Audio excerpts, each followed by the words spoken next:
hemen ari gara gune handitik akanpalekura joanen den tirolina bat prestatzen.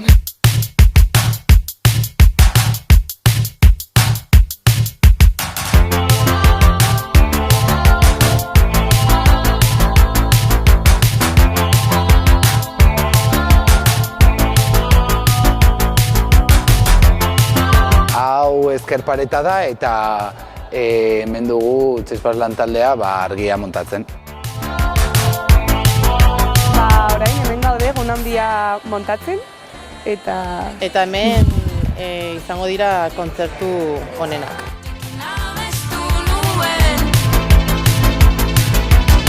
Oraintxe txosna montatzen agari gara Euri plazan. Ostegunetik aurrera Eguzki plaza izango da.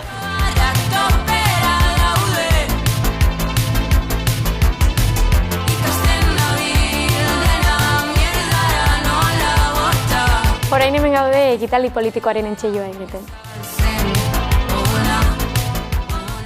Ostiraletik daramagu hemen Berriozarrina montajeetan, bai lehenengo egunetan ibili garela gehiago, bai ostiraleko prentsaurrekoan esan bezala mobilizazioari zabalpena emateari. Ondoren ibili gara ere pixka bat, gune ezberdinen lehenengo epainketa eta lehenengo presaketekin. Eta batez ere, Euskal Herriko txoko ezberdinetatik material guztia pilatzen, material guztia batzen, eta hurrengo egunetan eta batez ere gaurtik aurrera, gutxinaka gune ezberdinak montatzeko eta horretan ibili gara. Egitaraua bereziki 4 guneetan pilatuko da. Herrian baditugu Eguzki plaza eta Naizgunea, bertan soinu eskaintza eta isialdi eskaintza nitza eskiniko dela. Bestetik badaukagu kulturgunea, gaztetxea eta gaztegunea, bertan hitzaldiak bereziki eta tailerrak emango ditugunak, eta azkeneko gunea edo 4. gune hori litzateke atera zarata deitzen dioguna edo gune handia, bertan kontzertuak egongo direla egunero. Beste gune batzuk ere baditugu, noski, azpiegiturakoak eta bereziki zerbitzuei bideratutakoak, akanpalekua, furgo parking, dutxa, jantokia eta abar luze bat.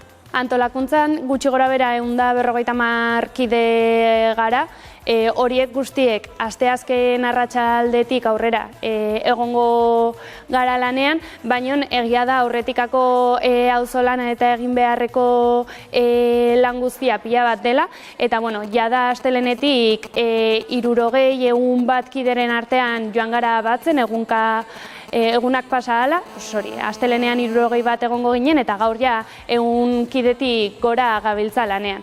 Azkenean Gazteon eskutik gazteok egiten dugun ekimen bat da, gazteontzako, eta aldi berean horrek sortzen duena bada eskola moduko bat, ez? Eta hemen Euskal Herri osoko kide ezberdinak lanean ekimen handi hau aurrera ateratzen ikasten dugu gerora gure herri eta auzoetan gure jaiak, udalekuak eta bestelako ekimen askotariko horiek ateratzeko, ez? Horregatik uste dugu badela garrantzitsua full experience benetan izateko Gazteon eskutik ez soilik etorri eta gozatu, baizik eta txandan eta antolakuntzan ere parte hartzera. Hori ere eramaten dugulako etxera, ez? Irakaskuntza prozesu luze hori.